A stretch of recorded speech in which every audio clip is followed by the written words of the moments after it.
And I mentioned, I said, I had to discipline my daughter when she was a lot more younger and all of that. And I gave the example here in church. So someone wrote me an email and said, do you know what you have done?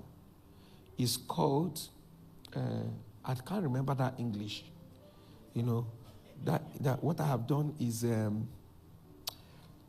can't remember, but that I have infringed on the child rights. Something like I have by trying to beat my child, that if I say this kind of thing when I come for conference anywhere, that I can be arrested, I can be this thing, I say when I come for conference, I'm not there to talk about children. I say when I return back again, I will say it again. I say in my country, I na kugogo. Do you understand what I'm saying? In my country, and I don't get it. Go to Naughty Corner. Nigerian children, go to Naughty Corner. Nigerian children, in this Nigeria, you are here. You are telling a child, go to Naughty Corner. Do they know what is Naughty Corner? You go to Naughty Corner. They will now go to Naughty Corner and live. I stumbled on someone sent it to me and said, Papa, please watch this thing. A woman that was telling her child, kneel down. I don't know how many of you will say. And the child was asking, why? I carried the video, said to my wife. I said to my wife, see this thing?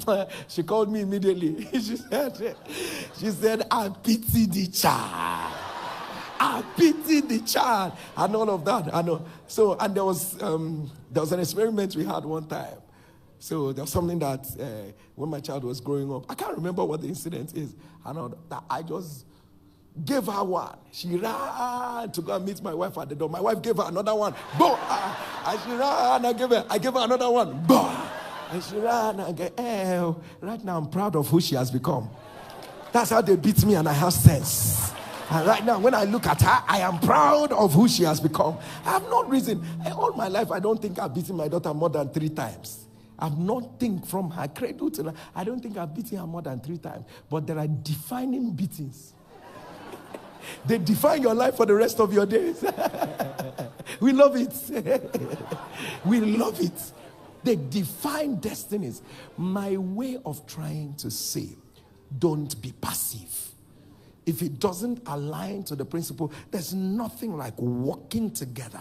This is our goal. This is what we want to achieve. When you know where God is taking you to, there are things you ought not to be passive. There are languages we don't use in this house.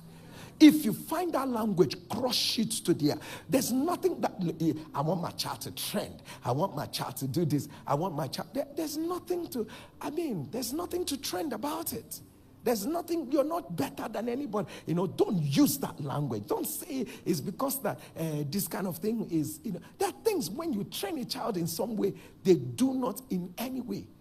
And I wish we can all learn, because I don't even want to give my personal examples, and all that. But when a child has to understand, this is what we do. This is how we do it, and all that. This is the way, in this house, this is the way it works. And don't be passive. Get involved. Don't let the chef do all the work. Send your daughter to the kitchen to go and wash plates. Send your children to mop the floor. Do you understand? They're going to live in their own house.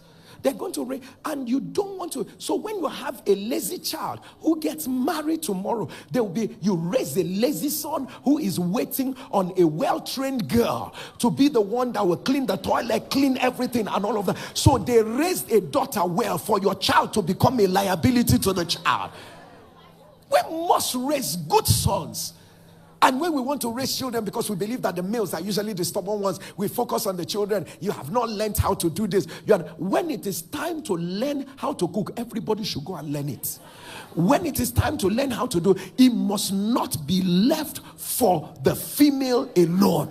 Don't teach your children alone, your female children, how to cook a goosey soup. Teach the male how to cook a goosey soup, how to cook okra soup, how to clean the kitchen, how to mop the floor. All of you will learn it at the same time. When you get married to that girl, coming into your house is not coming as a slave. That girl girl coming into your house is not coming in to take all the whole punishment, all the whole. And this is where we massage male chauvinism into error. We massage male chauvinism into mistakes. And then you come in, it's because I'm a man. It's because I'm a man. I cannot. No, sir. It's not because you're a man. It's because you are not well trained.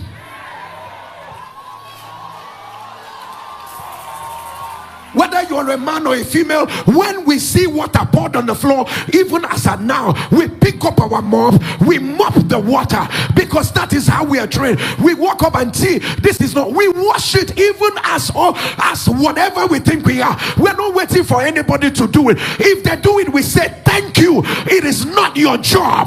Thank God God brought you to help me to do it. Thank God by where God has raised me, God has caused me. But if I see anything wrong, I'm not waiting for anybody to come and do it for me. If you do it, thank you. But you see, you that I call my son, I call my dad, you gotta do it. You will wash, you will mop, you will clean. I'm not waiting for anybody to come and do it for you. Let's raise children who their spouses will be proud of.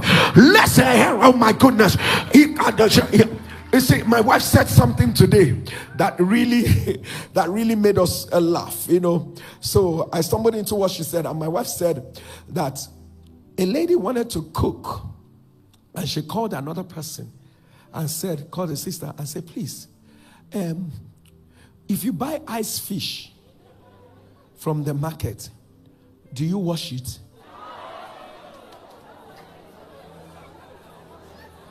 So she was preaching somewhere and said that somebody actually called someone and said, if you buy ice fish from the market, and from where I was echoing. I said, no, you don't wash it. You don't wash it.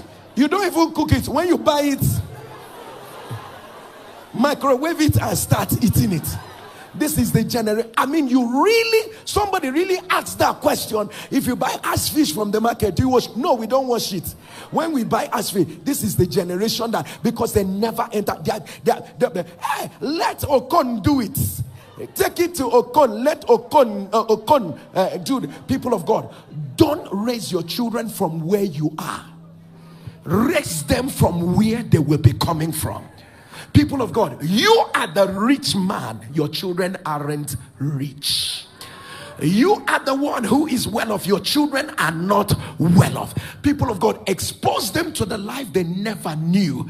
Then when they come to the life that you have now, they will be able to manage it.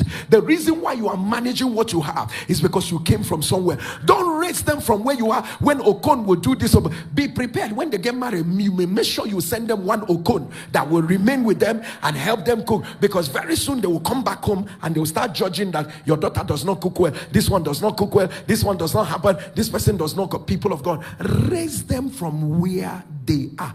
It is not luxury. People of God, it is not wealth when a child does not have values. Rise on your feet wherever you are.